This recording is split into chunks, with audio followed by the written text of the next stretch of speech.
What's up, everybody? Welcome to Kinda Funny Games Daily for Wednesday, April 29th, 2020. I'm one of your hosts, Greg Miller, alongside the Rogue One at Gary Whitta. Hello. How are you?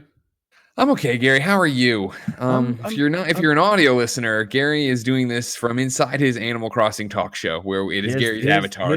Here's the talk show. Here's the talk show set that we're. And let me just zoom back into my guy here. Here we go. Let's get that right. Yeah, there it is. There it is. Nice and zoom, nice and tight. I see what you're up to. Got to get that sweet angle. That sweet angle. So, Gary. Yeah, what's up? Haven't been paying attention to the Twitter, the YouTube, the Twitch, of course, at Gary Whitta across all these platforms and stuff. Entertainment Weekly blowing up, dude. We're blowing up. This Animal Crossing talk show. Explain to people what's been going on since you were last here. So on Saturday afternoon, I can't remember exactly how. I was bored. I was kind of goofing around, and I've been trying to get the basement of my Animal Crossing house, the way I like it. And I've working for a long time on like a little video arcade down there, kind of a rumpus room, whatever, pinball and kind of fun stuff like that. And I honestly don't know where the idea came from, but secretly, Greg, you'll appreciate this because you already are this. I've always wanted to be a talk show host. Oh yeah, of course. Who doesn't? Just talk. I was going to feel like it's an interesting job to have because you basically we have cool, right? We have cool friends. It's a great job to have because you get to meet and talk to fascinating people all the time, right? It's really interesting. By the way, Greg, I just started listening to the one that you did this week with Nick, where he was interrogating you, and I thought it was really interesting. Nick's really listen to the rest of that later. But I always like the idea of being a late night talk show host. Always kind of fascinated me. Like my favorite sitcom of all time is the Larry Sanders Show. Oh, great one, Gary. And my favorite Seinfeld episode of all time. I don't know if you ever saw this one. Did you ever see the episode where Kramer found the Merv Griffin show, right? Dumpster, and he rebuilt the Merv Griffin show in his basement? Yeah. Well, I've done that. I've built a late night talk show host in my basement. Yeah, and it's a tribute to Animal Crossing that I had the idea on the Saturday, and by Saturday evening, we had this set up. We found all the props, all the wardrobe, all the set dressing, the lights, the cameras. I do have a question, not to turn this into an interview of you all of a sudden. But you say you got all the props. Did you start hitting people up and getting them to send you stuff, or did you already have all of this? Well, I had about half of it already, kind of cannibalized what I already had and what Leah already had. And then Leah also put some flares, sent some flares out for people to help. And they started sending us stuff. And we were able to put this, the set is still a work in progress. Oh, of course. But we were able to get this going. We have a band area, we have the desk, the couch, the cameras, the lights, and we just added like a keyboard to the band area today, so it keeps growing. Yeah. But yeah, so we did our first show Saturday night, a pilot with our first show Sunday. I want to say Sunday morning. Yeah, we did our first show Sunday morning. That sounds right. With Naomi Kyle as our first guest, and she was great. We did another show Monday with my wife Leah and her friend Tanya as guests. Again, still just kind of like beta shows. Yeah. And then we had a show. God, I've forgotten all the shows that we've done so far. Those are the ones that we've done so far. We got a big one coming up tonight, right? Tonight is the big show. We're going to be on the Twitch front page. We're going live, twitch.tv/Gary Whitta at 7 p.m. Pacific. And we're going to have a packed show. We've got 3 guests. Mary Kish from Twitch will be on the show. Comedian Mike Drucker, your friend and mine, a coward, will be on the show. And a live musical performance from Raquel Lilly, who's an incredibly talented singer-songwriter, and she's going to be performing live. Look at you. And so it's going to be off the hook. And like you said, we've been in Entertainment Weekly, Game Informer, Polygon. I've got real agents calling me going, how do I get my celebrity client on your show? It's ridiculous. Are you gonna? And we'll get to the news here in a second, but this is the biggest news, obviously, of a lifetime. Are you going to pick one date, or are you trying to do multiple shows a week? Where we're going to try to settle down is because I also have this other shows, every morning, Animal Crossing Mornings. Animal Crossing Mornings, twitch.tv. But we're going to change that up a lot. I'm still going to do Animal Crossing Mornings, Tuesdays, Wednesdays, Thursdays at 9 a.m. Okay. But Mondays and Fridays will become Animal Talking, 9 a.m. We're going to do morning shows. And then Wednesday night, 7 p.m., Animal Talking After Dark. Ooh. And check That's this the spicy one. Check this out. Hold on. I don't know if I can do the lighting here. No, I actually can't mess with the lighting right now, but we have mood lighting for our evening show, and that's going to be sick as well. Look at this. Gary Whitta coming out of the blocks, over delivering for you guys. Twitch.tv/Gary Whitta, on demand at youtube.com/Gary Whitta. that check out? Yes, youtube.com/Gary Whitta. And if you can't catch the show live, the full show will be posted on YouTube the very next day. Perfect. Beautiful. And I just got an email from YouTube this morning congratulating me on 1,000 subscribers.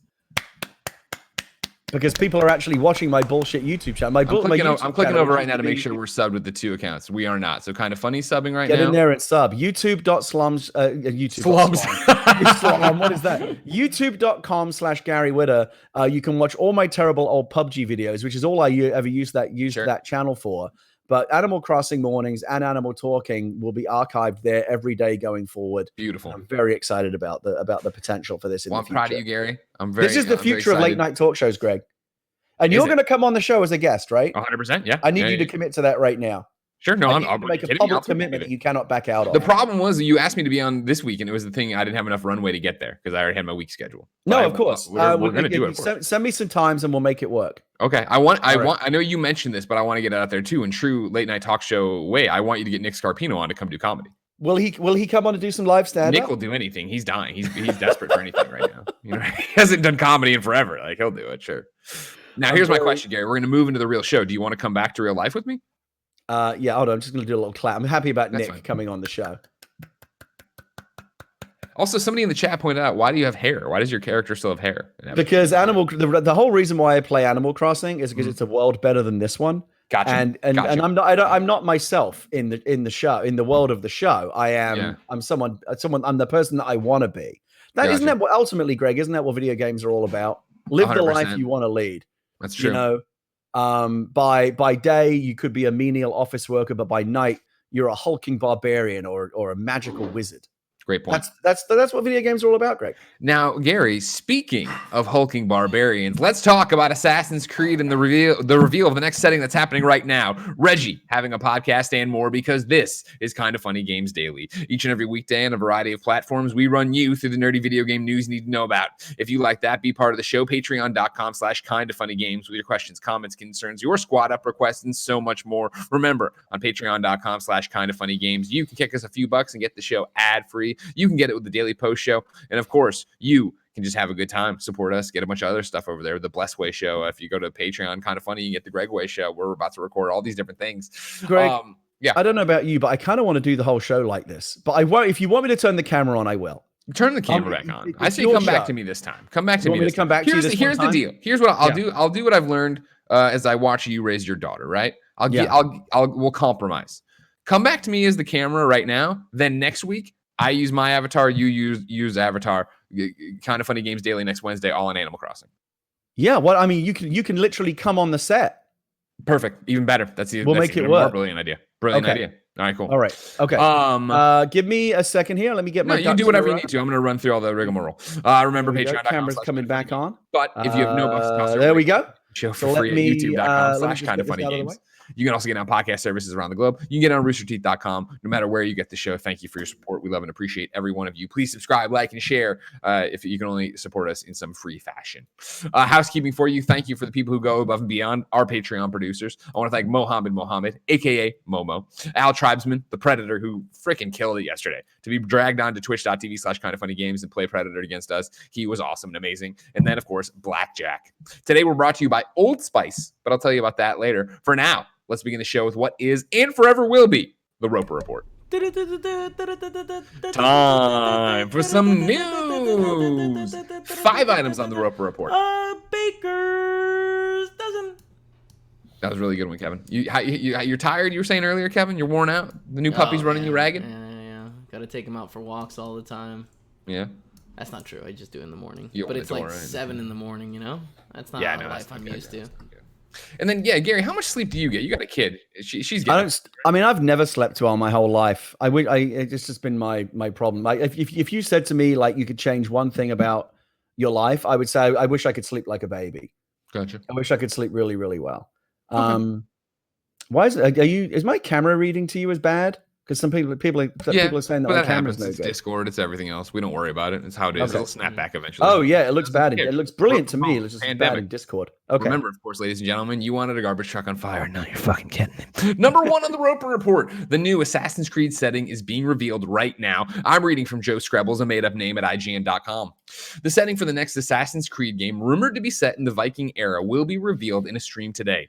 Ubisoft has kicked off a stream hosted by digital artist Boss Logic, who will create, quote, a unique art piece that will reveal the setting. We'll be updating the post as the day goes on, noting anything we learn. So I am again refreshing IGN right now to continue to read from Joe's amazing updates. And again, shout out to Joe Scrabbles, a made-up pen name. Everybody uses it. I think it might still be Goldfarb, but he has been doing some bang-up updates here and keeping us actually posted on what's going on. So update number 1 at 6 a.m. Pacific time. The image is now clearly in 2 halves, showing a frozen-looking shore on the left and a more vibrant countryside on the right. This could signify the Vikings raiding journeys from Scandinavia to warmer countries in the south.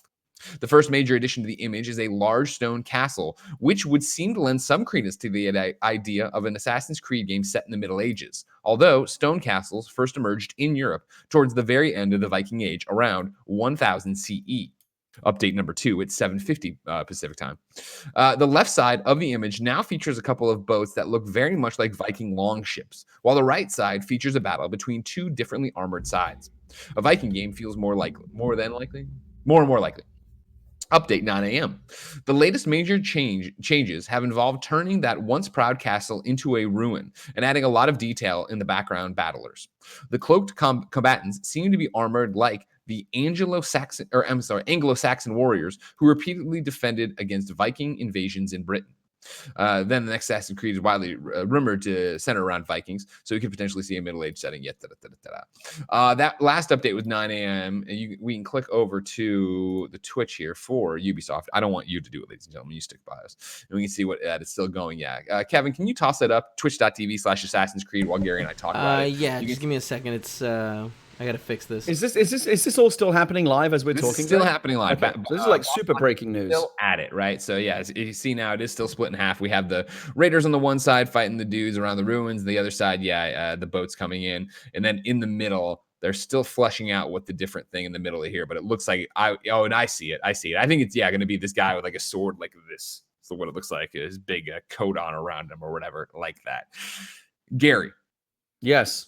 Let's start with the apparent that it's going to be Assassin's Creed Vikings of some kind. What does that do for you?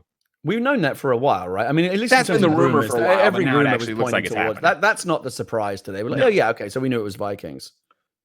Does that? I mean, how do you feel about Vikings? Does that excite you? Do you like Vikings? I wrote a whole novel that was set during this period. It was about the Viking invasions of England. So it's an area of history that I know a little bit about, and I think it's fascinating. What novel was that? I don't know about you. Abomination. It was all Abomination. Where can I get that? It was all set in 9th century England during the Viking invasions. Where could you get that of Alfred the Great? What's that? Where could you get it? I'm giving you a chance to pimp your book. You can go to inkshares.com and search for Abomination, and you can buy it right there. Or you can go to my pinned tweet. You can get the ebook for 99 cents. Look at that, $1. What a good man you are. So then, having a history in it, do you think it's going to be a good setting for Assassin's Creed? I think it's a terrific setting for Assassin's Creed. You know, one of the problems that the Assassin's Creed franchise has with each new iteration is, how many. I mean, obviously, there's tons of history to choose from. Sure. But a lot. They've already done a lot of the really fascinating ones. Ancient Greece, ancient Egypt. American Revolution, Victorian or American Revolution. Ancient Jerusalem. They've done the Dark Ages. They've done all of that. Sure. But actually, this actually I think is their first game that would really be set like in the true Dark Ages, which is really interesting. I may be historically wrong about that, but I think I'm right. And it is a fascinating period of history, and I think it's rife with potential. Again, I don't know how much they've shown, but they're not going to have That's a problem. The thing, they've shown nothing. Oh, no, it's all been rumored to be Vikings. Now this is the reveal of the art and the setting and everything else. They're kind of teasing this reveal out very, very gradually. Yeah. By the end of this, are they going to have shown anything of substance, do you think? I think at the end, when they have this art, that'll be the key art that I imagine too that like there's, they say it's live with Boss Logic. I imagine it's not, that this is he recorded this live. And now as soon as this is done, they're going to push it everywhere and say, hey, here it is, Assassin's Creed Ragnarok, and have the actual key art and the logo and everything for you to run off of and play off of and stuff. Do you think Ragnarok is the title for it? I fucking hope so, because that'd be awesome. That was the original rumor, but I think that might have been the code name. What was that? Thor kind of did that already. Sure, of course, but hey, why not? Ragnarok is bigger than Thor. You know what I mean? Like, I think it definitely put it on the map, but I also think that now that it's on the map as being attached to Vikings, that you could use it here and make it fucking sing. I'm so incredibly stoked. I know that, of course, your wife has terrible taste in men, but great taste in games, and she was obsessed with Assassin's Creed Odyssey. You hit the nail on the head, Greg. So here's my confession. I've never played an Assassin's Creed game. I feel like I have, because my wife's played probably something like 500 hours of Assassin's Creed Odyssey. She also played the hell out of Origins. She prefers Odyssey. Hell yeah, she does Cassandra. Come on. She played she bought all the DLC packs. She fucking rang every last bit of juice out of that game. And I watched her play a lot of it, and it's great. And so it kind of led me to kind of get the bug. And I think this new one, I might jump in myself. That's my thing, is falling so hard for Odyssey. I'm excited to see what they do with this Viking era, who they give us as a character, what kind of storylines we're getting, what kind of quests, what have they learned from that to apply to this. And so I'm incredibly excited for it.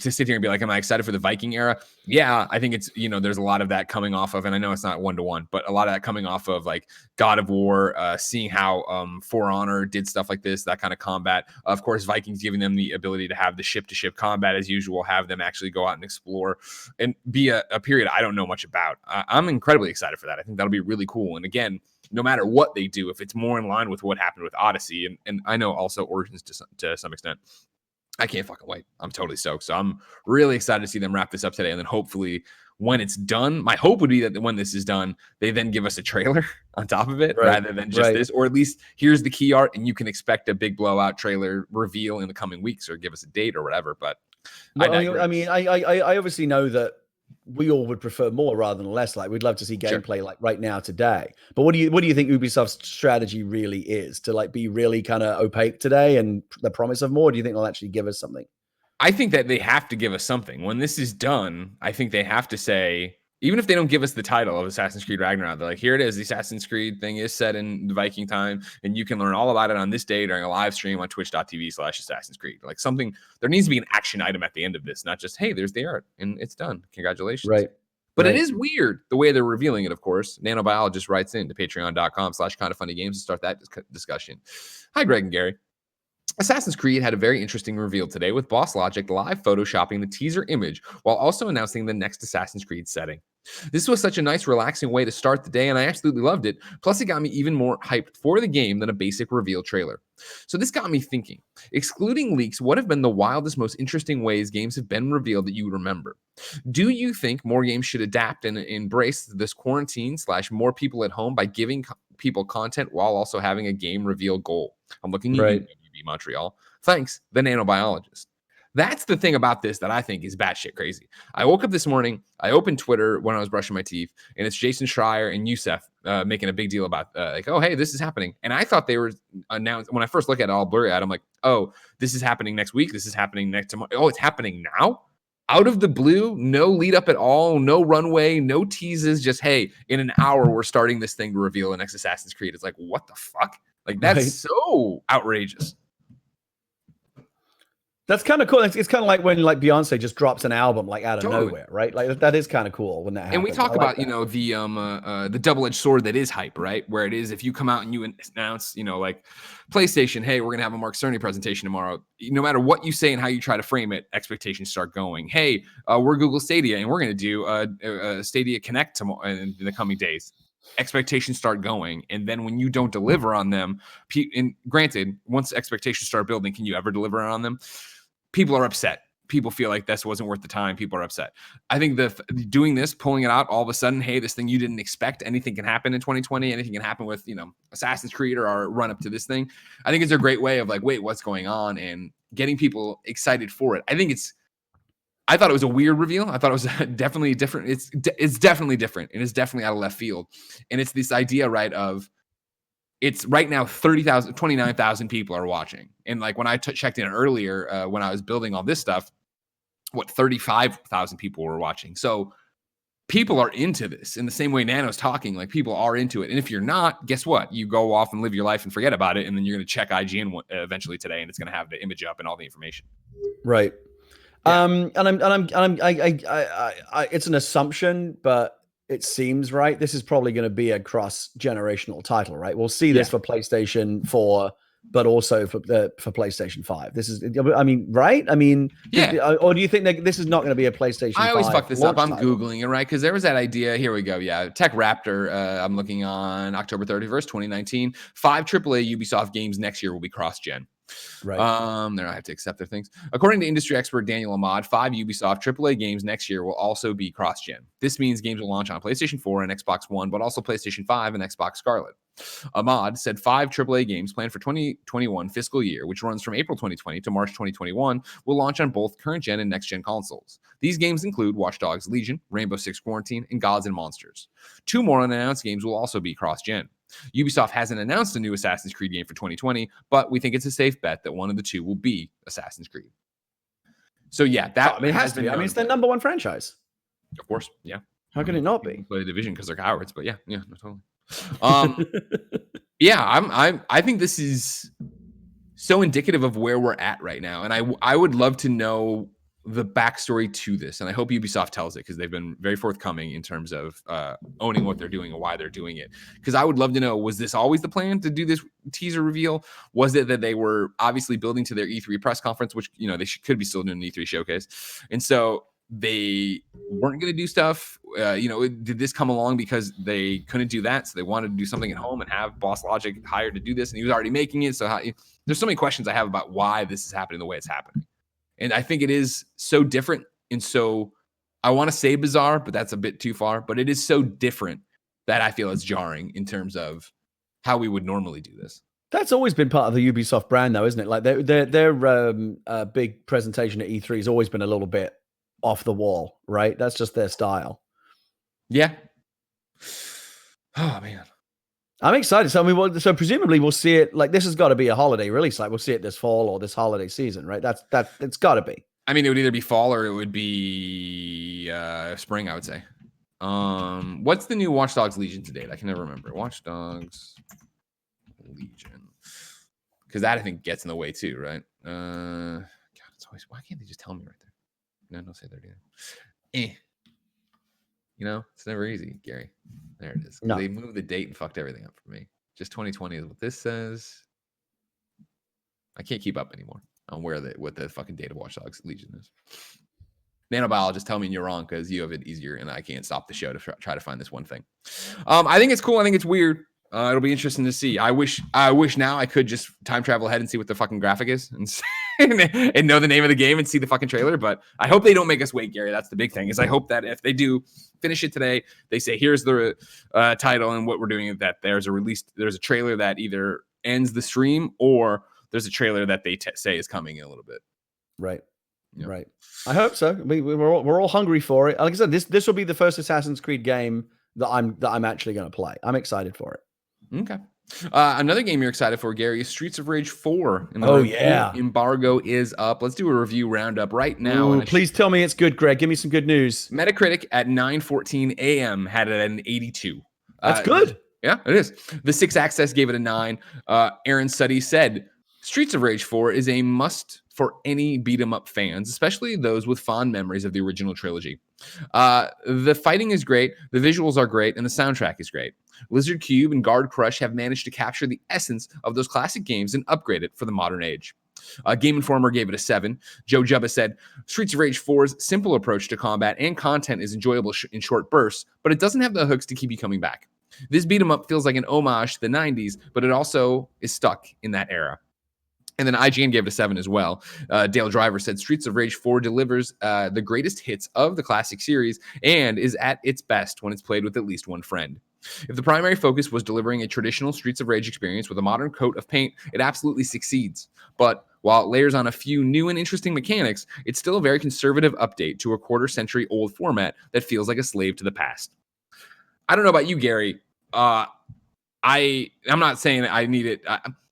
I'm not looking for a huge upgrade in terms of what Streets of Rage is. I'm looking to play Streets of Rage again, which I haven't done in a long time. And so yesterday I started Streets of Rage 4. I only finished the first stage. I did it in the morning before we did the Predator hunting ground things, before we did a Kind of Funny podcast. And I thought it was beautiful. I thought it was super fun, and I thought it was super accessible. So I'm excited to get back to another stage and play through. I'm going right now as Blaze. I'll come back as Axel. I loved Streets of Rage and Streets of Rage 2 back in the day on Genesis. I'm stoked to play more of this. I have a lot of thoughts on this one. I am a Streets of Rage fan. I'll get. It's not even a negative comment, but I'll get like my own. The only thing that's a bummer for me about this whole thing, I'll get that out of the way first. Is like I kind of wish this was all happening, but with Final Fight, because that's the one out of the two big beat 'em ups that were those were kind of the big. Those were kind of like the Blur and Oasis of the 90s. Yeah. Oh yeah. Or late 80s, I would say, with these games. Or maybe it was early 90s, right? It was early 90s. Yeah. I was playing on my Genesis. I was always more of a Final Fight guy. And maybe if the Streets of Rage like Haggard, my kind of mayor. I only ever played as Hagar. Only ever played as Hagar. That guy is a badass. I like Streets of Rage as well, but Final Fight was my preference. But I did like Streets of Rage, so I'm excited about this. What do you think of the art style? I'm kind of in two minds about it. I love it. I like the cartoony style. Yeah, I hadn't paid super close attention to it, and getting into it yesterday and playing through it, I think it's colorful, it's bright. You have special moves now or whatever, where you're like, for Blaze, she kind of like goes into this trance and then just takes everybody out. Like, I thought it popped really well. I thought it was really colorful. I thought it was really cool. I didn't have my problem a lot of time with beat 'em ups is trying to line up your character, and like even Scott Pilgrim, back on PS3 that everybody loved. I had trouble like lining up the level so I was actually hitting. I wasn't having that problem last night. The bosses I thought were engaging. There was cool rhythms to them. Like, I really like what they've done so far, and I'm excited. I understand, and granted, I've done one stage, so I'm no expert. But, here, Joe at Game Informer's like, it doesn't have the hooks to keep you coming back. I'm excited this morning. It's my PSN game for 104 PSN games ranked on PS I Love You next week. I'm excited when we're done with this. I'm doing Greg away. Then I'm going to get to play a little bit before the afternoon podcasts. I'm excited to do that, but if I had anything else come through, I think I could easily put this aside. But there's nothing wrong with that in terms of a game that I want to chip away at or have fun with or do whatever. I haven't even tried co-op with it. What's the price point? It's a great question, Mr. Whitta. Let's check for you. Because I'm a penny pincher, Greg. I know you are. If it's not Animal Crossing, you ain't spending money on it, That's right. Yeah. I'm guessing 20? I'm clicking through to Steam, and Steam is selling it for loading, asking me to sign in. Do I want to add it to my wish list? How the fuck do you use Steam? Oh my God, what are you doing? Oh, it's on Steam? I'm on the fucking page for Steam. It's like, that's where I would fucking get it. I'm going to go on Steam right now while I'm talking to you. Fucking Streets of Rage 4. Here we go. It's, it doesn't drop until April 30th. That's tomorrow. So it'll lock $24.99 on the Nintendo. Okay, so it's $5 under. Yeah. Okay, but that's good. Nano Biologist says Streets of Rage 4 is available on Game Pass at release, though, which I didn't know. Oh, it's on Game Pass? That might be a better. So I will get it for free, essentially. No, I have somebody else. I have two questions for you. Yeah. One of them I'm assuming is a gimme, but you just never know in this day and age. Yeah. Online play? Can you and I play together online? I believe so, yeah. Because when I started it yesterday, I was like, do you want to just join a random match? Yeah, okay, great. And then I know I go on about it all the time, but like, I want to keep the dream alive. Cross-play? Any chance of that at all? God damn it. Why not? We know we can do it. Warzone does it. A lot of people do it, all right? But yeah, crossplay, come on now. Why isn't everybody doing it? It's hard. So what are you playing on? Or it's on PS4, of course. Come on. Okay, all right. Well, maybe I have to buy the PS4 version so I can play with you. I gotta say, for 20, the criticism of like, this isn't a game you're going to be coming back to forever and ever. For $20, does it need to be Streets of Rage was always the kind of game that like, you play through, you beat it. Yeah. And then you kind of move on to the next thing. And maybe you come back to it every now and again, but like, it's not Assassin's Creed where you're playing it for like 200 hours. I remember distinctly beating Streets of Rage 2 with Michael Boylan in my basement. And I remember that being like such an epic fucking moment that like, no, I didn't. I'm personally not worried about the investment. And granted, of course, I got a review code, but like, no, I'm not worried about like coming back to Streets of Rage 4 over and over again. Streets of Rage 4 is meant to be an action movie, right? That you go in, you power through, you kick the shit out of everybody, and then you and then the next thing play a different character, right? That's what I want you to do. Go through again, see it again. And I think there's a challenge mode and stuff in it too from the main menu. I didn't fuck around with it, but I'll play it with you.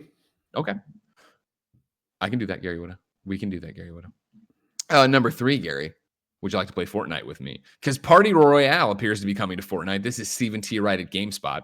If all the violence and strife on Fortnite's Battle Royale island has got you feeling anxious, the game might soon have a new mode to soothe your woes. According to prolific Fortnite data miner Lucas7 Yoshi, there's evidence to suggest that the massively successful game will soon have a Party Royale mode where players will be free to explore the island and engage in non-combat activities such as skydiving. Lucas7 Yoshi tweeted, new playlist, Party Royale. Welcome to the party. Leave your weapons and mats behind and hang out with friends, play games, perfect your skydive, and more. The party's just getting started. The leaker also uncovered a map that might serve as the setting for the new mode. According to a follow-up tweet, Lucas7 Yoshi believes that the mode will start being tested this Friday at 9 p.m. Eastern, 6 p.m. Pacific. As with all leaks, it's best to take this information with a grain of salt, but his track record does suggest that there's something to this. Gary, does that surprise you? Nothing surprises me anymore, Greg. Especially not in the world of Fortnite. I mean, look what they did with that ridiculous rock concert. I didn't know who that guy. What's his name again? Gary, I listen to music. I have no fucking idea. Two old men who are out of touch and have no idea what's going on. Travis Scott. Scott. And to tell you how distant I am, when I read that on Twitter, I was like, the drummer from Blink-182, and I was like, wait, that's not his name. That's Travis Barker. I don't know who this man is.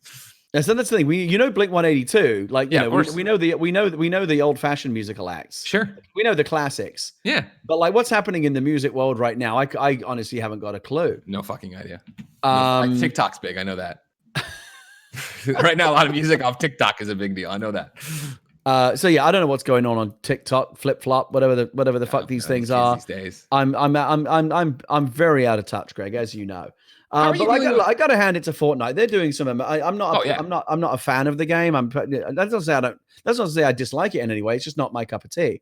But what I have to give them credit. What they are doing, not just in the battle royale space, because what Epic have done, and I give them credit for this, is they're thinking beyond that. They're clearly, I think, beyond how do we dominate the battle royale. PUBG created the battle royale market essentially. Sure. Now Warzone's out there, Apex Legends out there, Fortnite's obviously out there.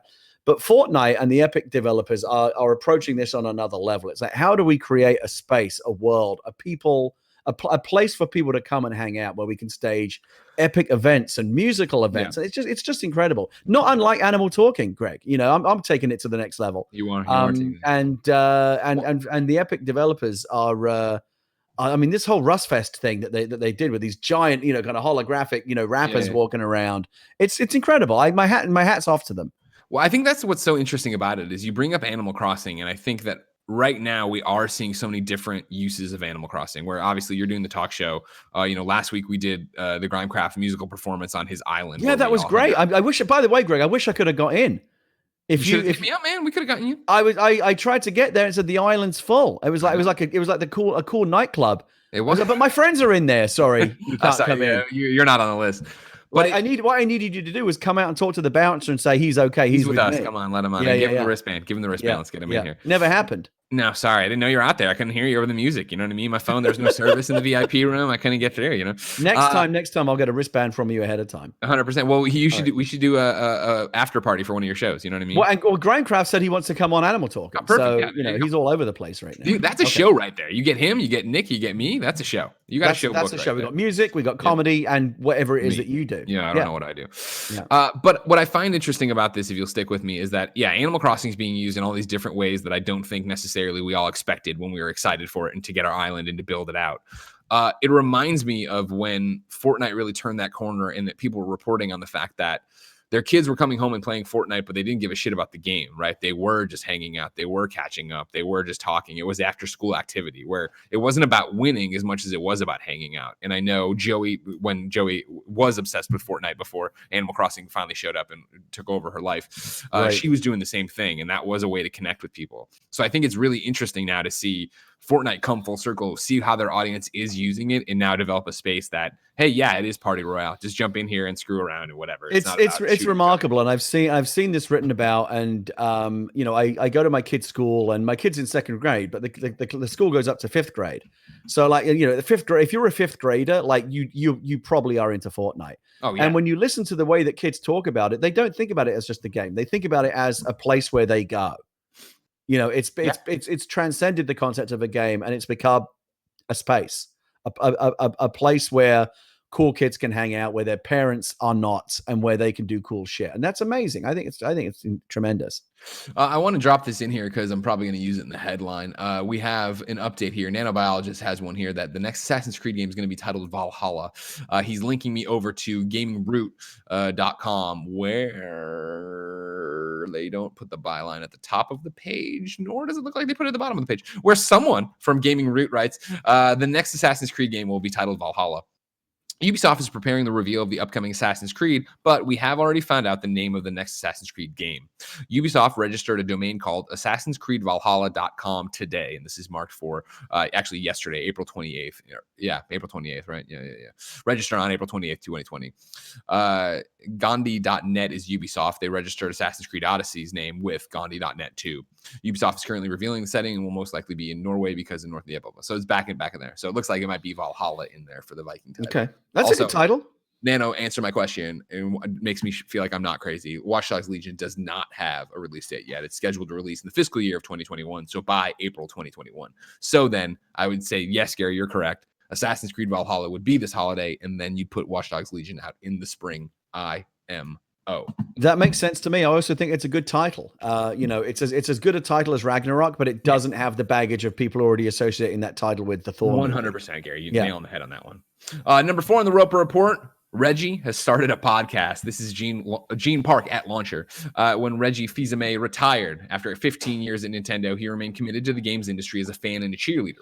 The beloved former president of Nintendo America won hearts with his shoulder-wide stance and aggressive, meme-rich press conferences, and now aims to bring that appeal and skill to other areas of the gaming landscape.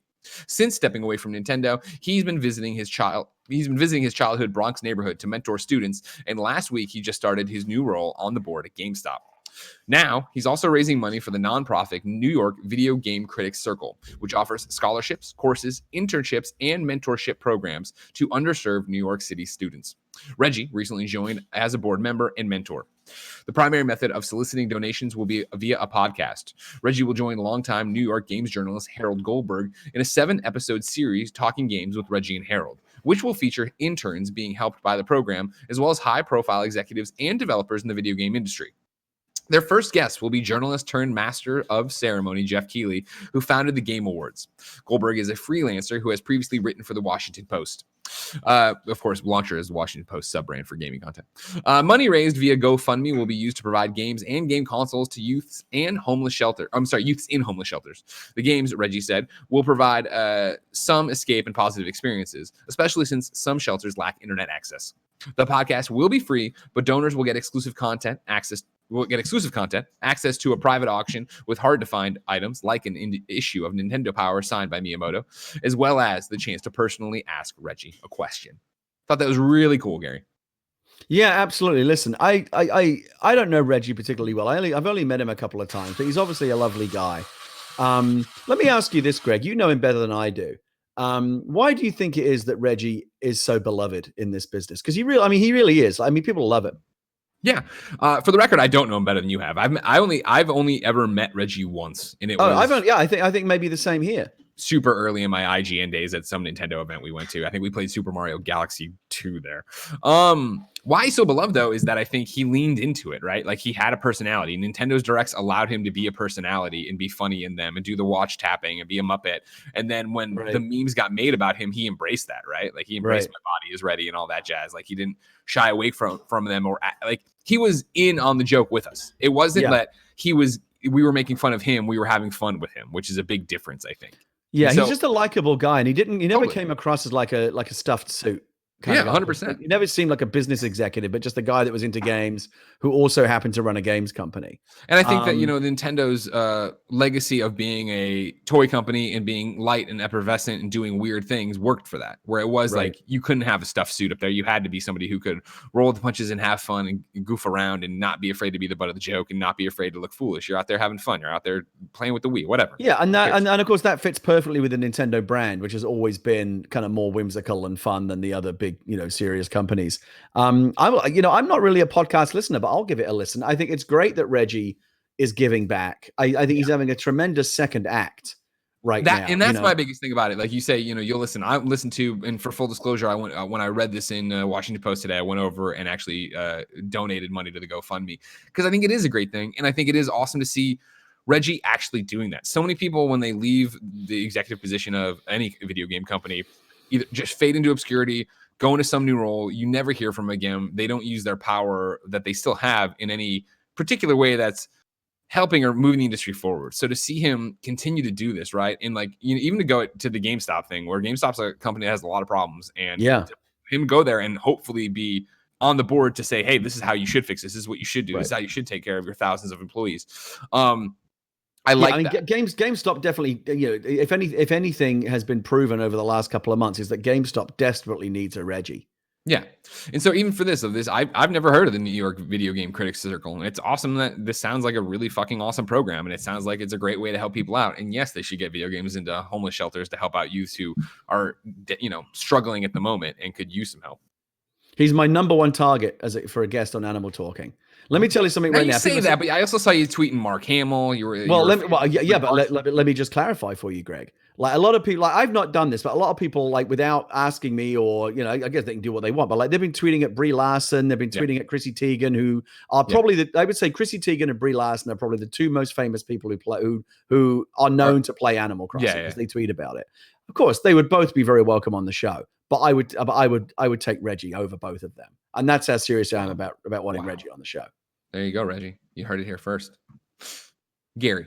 Yeah, I'm excited for when you get Reggie on the show, but that is still so far away. Is it though, Greg?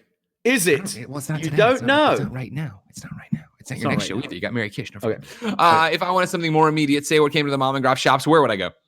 The official list of up and coming. No, wait. The official list. Back to one, Greg.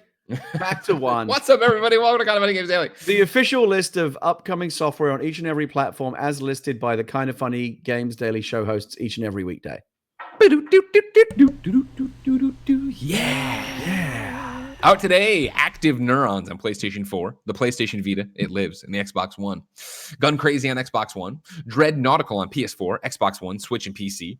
Shred 2 on Xbox One, Starcross on Xbox One and Switch, Crawlers and Brawlers on Xbox One, Pay Me in Colors, PC and Mac, Kuyo on PC, Shank and Bake on PC and Mac, Gotcha on PC, Ripossle on PC, Are You a Wizard, PC and Mac, and then Epic Games Store did something different today. Beginning today and ending on May 21st, my dad's birthday, no big deal, we will periodically require two-factor authentication prior to claiming free games on the Epic Games Store.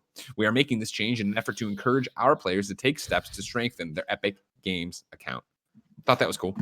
You know what I mean? Like, you gotta lead a horse to water sometimes, and it's like, no, this is actually really helpful, and you should do this to prevent bigger problems in the end. I know it'll be a hurdle for people to jump over, but good. Greg, I noticed there was a PS Vita release in there. Oh yeah, there was. What do you think? Obviously, you can't possibly say, but like maybe when. Let's ask when. Like, when do you think the moment will come?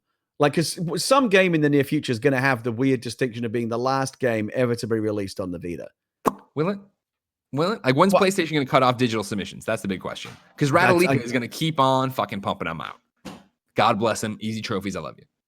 It's that thing. At what point is it no longer economically viable to even do that? I guess. Well, it's not even. Is it? I don't.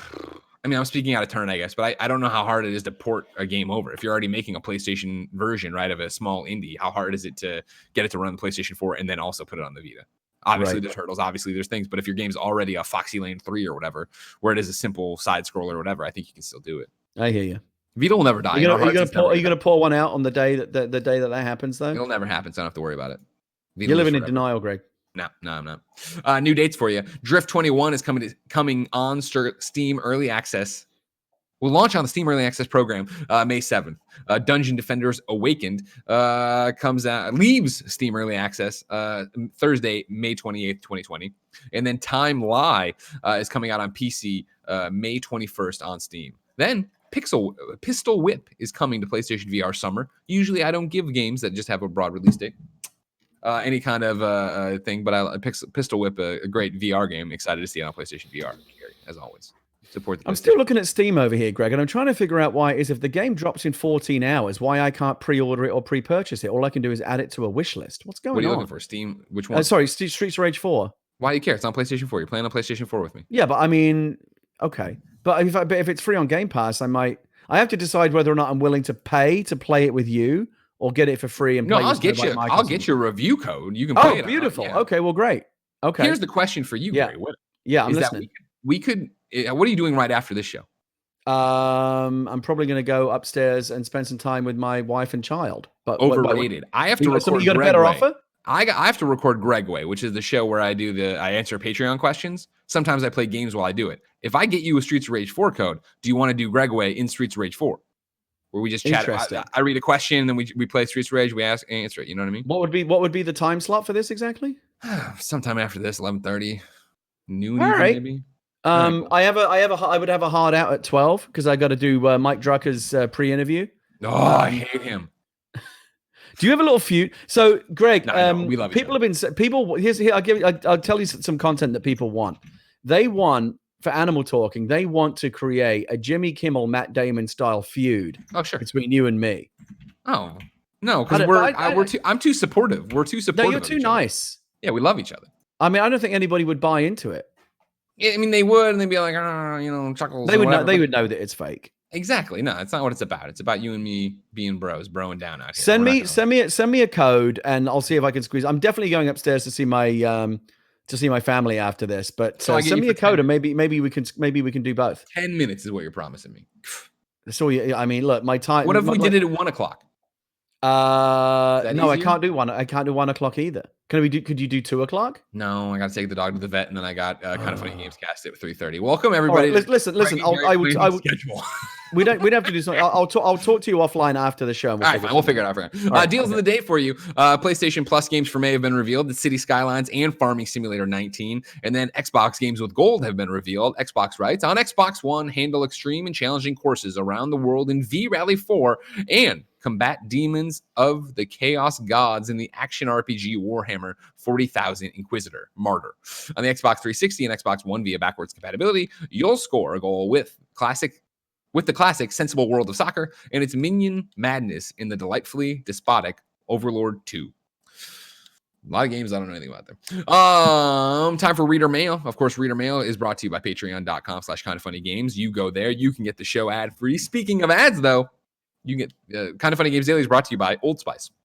This episode of Kind of Funny Games Daily is sponsored by Old Spice Pomade, Old Spice Putty, and Old Spice Styling Gel, because great hair always wins. Your hair says a lot about you, and with Old Spice Pomade, you can make sure it says the right thing. Now, the ad here wants me to talk about Tim and this and all that jazz. I don't need to. I actually use this stuff. This is what I use in my hair. I got the little red tub in my bathroom on the thing, and I am a man of principle, and I am a dedicated man. I like the Old Spice Pomade so much that it's the only one I buy. As soon as it runs out, I order it on Amazon again. That's what it is. And you can, if I'm lying, I'm dying. Ever since I got the haircut on the Kind of Funny podcast, people every day talk about how great my hair is in the comments. You know what I mean? I got to say, I think I mentioned it before. Your hair is very on point these days. Because I'm using this is not a part of the ad. I'm not even looking at it, right? I'm telling you that I use the Old Spice stuff. And when Andy was like, use it like this and then put it in and bring it up and then let your hair naturally fall, that's how I've been getting this swoop that I like so much. And I'm wearing headphones right now and I still got the swoop. Come on. I mean, as you know, I just nuked the site from orbit. Like, this is no longer an issue. Don't be a quitter like Gary. Be a winner. If I could have hair like yours, I would. In fact, I'm gonna amend my previous answer. If I could change anything about my life, 2 things. I wish I could sleep well, and I wish I had hair like yours. And I have it all thanks to Old Spice Pomade. Again, I'm very excited because this is my first time reading this ad this week, and I didn't realize it was for this, and it's something I use and love. Again, thank you, Old Spice Pomade, for sponsoring this video. Try Old Spice Pomade, Old Spice Putty, or Old Spice Styling Gel. Let us know the hold that works best for you. Old Spice Hair Pomade. Great hair always wins. Gary? It's kind of cool that you got like a major brand like Old Spice sponsoring you now. That's cool. Hey, man. We're making moves over here. You know what I mean? I can't even get Chicken and a Biscuit to sponsor my channel. And believe me, I've tried. But are you hitting up on Twitter? Like, if you hit them on Twitter, like that social media person's never going to be able to reach out and get it over there. The person that needs it. Well, I mean, how do I do it? How do I reach out to the Chicken and a Biscuit people? You got to ask that social media person to actually put you in touch with ad sales. All right, I'm going to work on it. Okay. Because then, have you gotten any free chickens and biscuits? I got some free Butterfingers. That's as good as it's gotten. Don't even get me started on this. That's Blessings Obsessed, and he keeps working into every show, and they paid us nothing. Hashtag game better with They paid you in Butterfingers. Gary, yeah. If you get the Chicken and the Biscuit people to send you something, send one my way. Are you also a Chicken and a Biscuit fan, Kevin? Oh, are you kidding? It's so I can't eat them right now because I'm on my ketogenic diet, but let me tell you something. That is my crack. Yeah. Chicken and a Biscuit. It's my favorite cracker. When you get a box and you're just like, I'll just have a handful, and then the box is empty, and you're like, I hate myself. You're kidding yourself, Kevin. That box is going to be done. You're eating that whole box. I digress. Actually, you reminded me of something too, Gary, that I'm sure You're Wrong was going to keep us honest with in a second, but you haven't given us a weight update today. You said you wanted it every Games Daily. We forgot. Oh, hold it. So I've kind of plateaued a little bit, holding steady at around 218 pounds. Again, down from 252. So, and I'm, targeting 200. So I'm about 2/3 of the way where I want to be. Okay. After initial weight loss on any kind of diet, you tend to kind of level off a little bit. So it's still dropping, but like, at a much slower rate, but we'll get there. I'm still on the diet. I'm feeling great on it.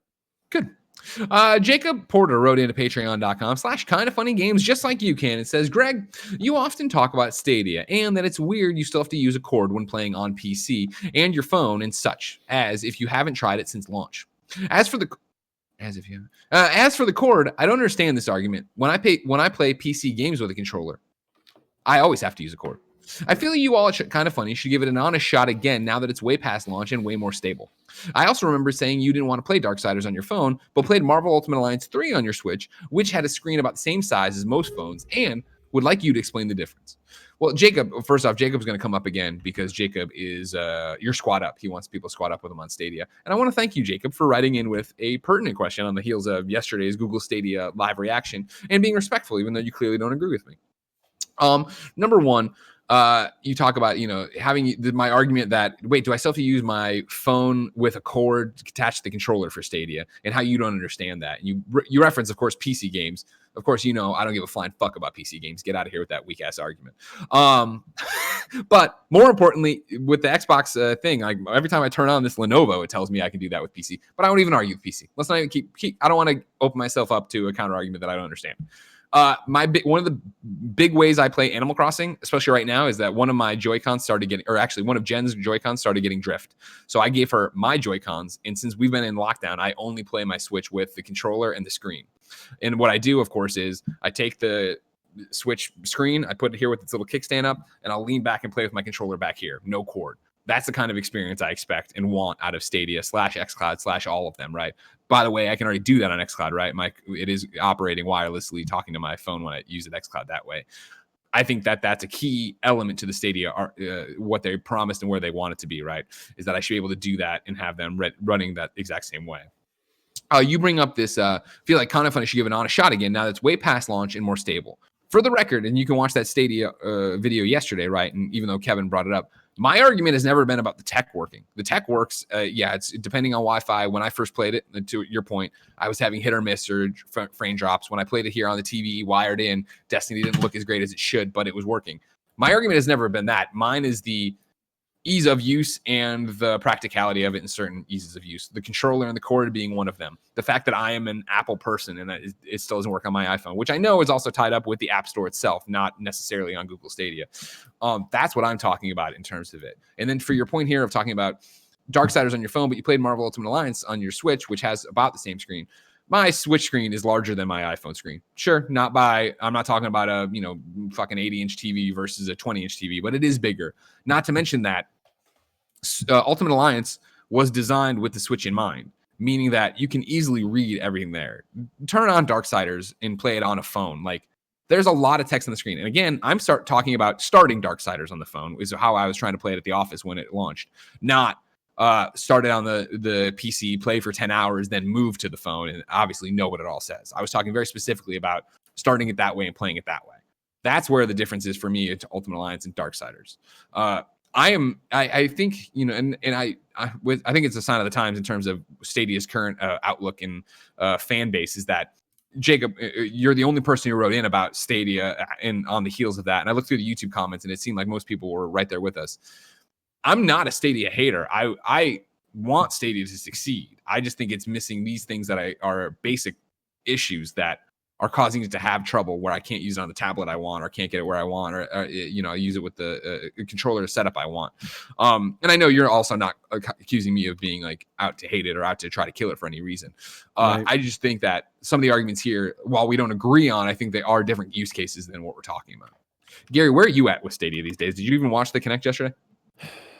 No, I've given up for the time being. If I start to hear about some radical changes in terms of the library, the functionality seems to be solid enough. Again, they got that. It sounds like there's certain things like fighting games and stuff they're still struggling with, but for the most part, it seems like it works pretty well. The problem is the library is just not good enough. Yeah, that's the other thing. For Jacob here, where he's like give it another honest shot. Again, it's not the stability that drove me away from not giving Stadia more tries. It's just the fact that what do I want to play on Stadia? Like, what is on Stadia? And granted, they announced some stuff yesterday and put some stuff out that are like exclusives the other moving game, but still, it's not enough for me to drive and be like, I got to get this thing charged up and get on and start playing with it. Right.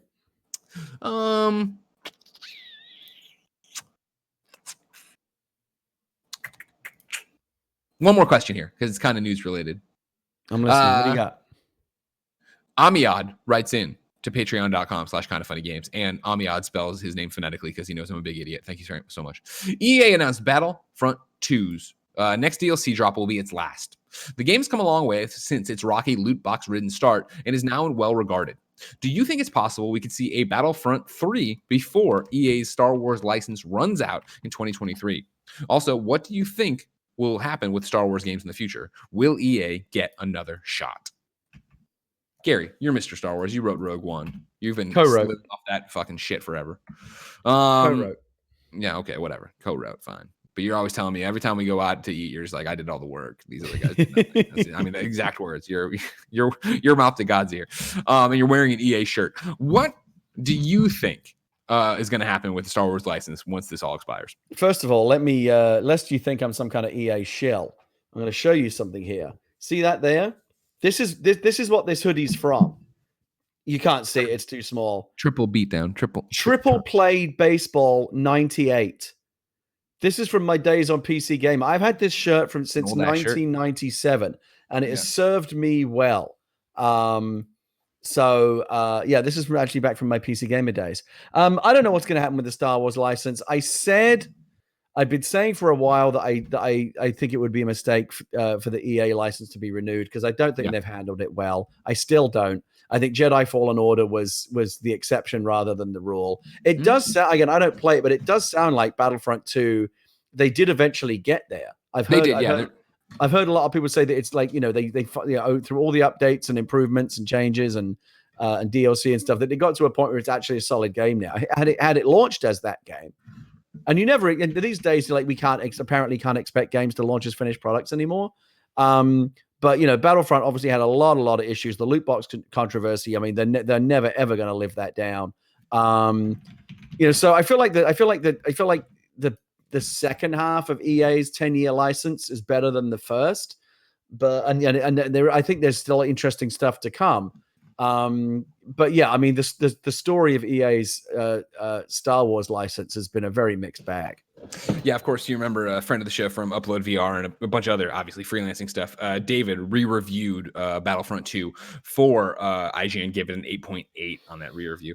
I think there's definitely a chance at another Battlefront. It's the problem here as I start talking is that I'm not the world's biggest Star Wars fan, and I haven't kept up with Battlefront 1 and 2. So I don't know how many more worlds are there to go fight in that you haven't already fought in. I think that would be the bigger stopping point to it rather than the deal. My thoughts on it is that some of it might be wishful thinking, is that the EA or Disney won't renew the EA exclusivity, but it won't rip away the IPs they've worked on. So I mean, like Fallen Order 2, you're going to get, or whatever they call it, Star Wars Jedi : whatever they call it. You're going to get another one of those. That was a huge hit. It wasn't just a great game. It was a huge hit. Critical and commercially. So they're not going to pull the rug out from underneath Respawn on that as they work on that. And so in the same way here, I think you take all the learnings of Star Wars Battlefront and Battlefront 2, you want that team, DICE, Wright, still working on something, whatever it is, whatever battler for Star Wars it's going to be.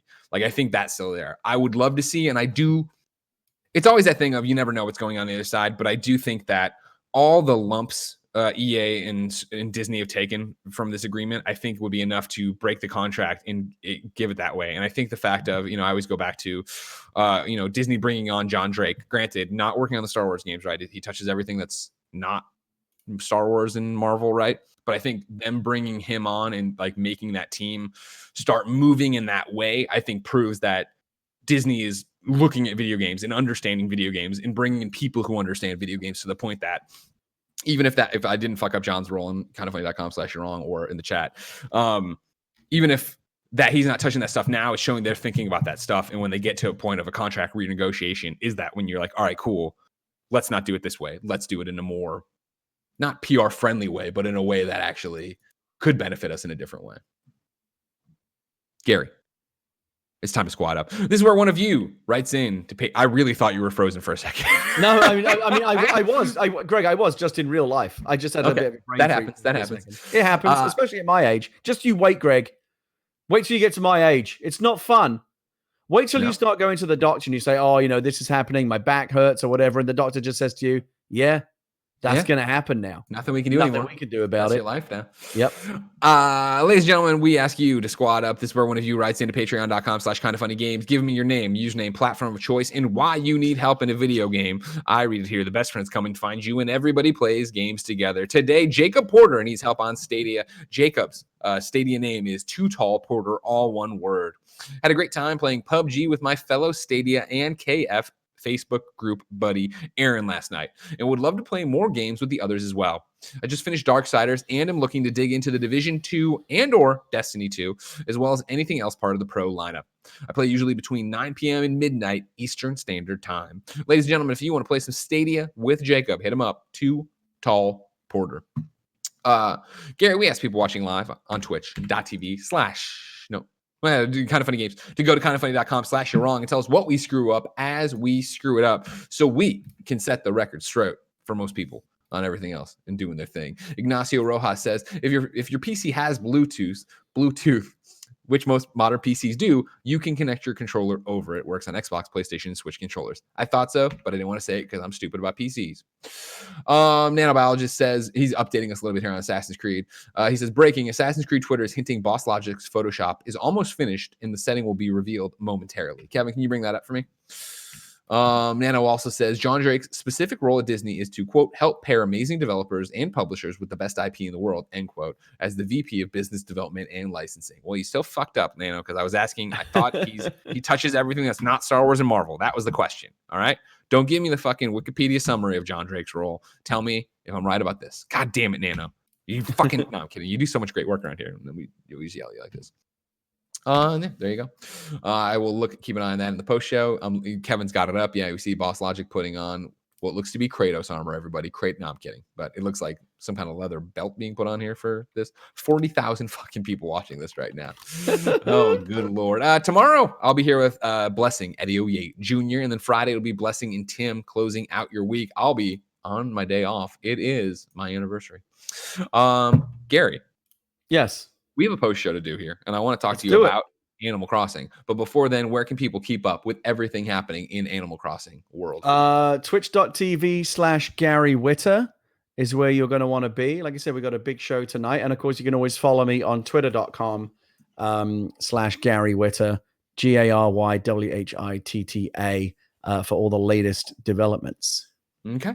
Ladies and gentlemen, this has been Kind of Funny Games Daily. Each and every weekday on a variety of platforms, we run you through the nerdy video game news you need to know about. If you like that, be part of the show. Patreon.com/kindoffunnygames, where you can get it ad-free and with the big post show we're about to do. If you have no bucks to toss our way, youtube.com/kindoffunnygames, podcast services around the globe. Please like, subscribe, follow, share, all that jazz, and watch live. Twitch.tv/kindoffunnygames. Until next time, it's been our pleasure to serve you.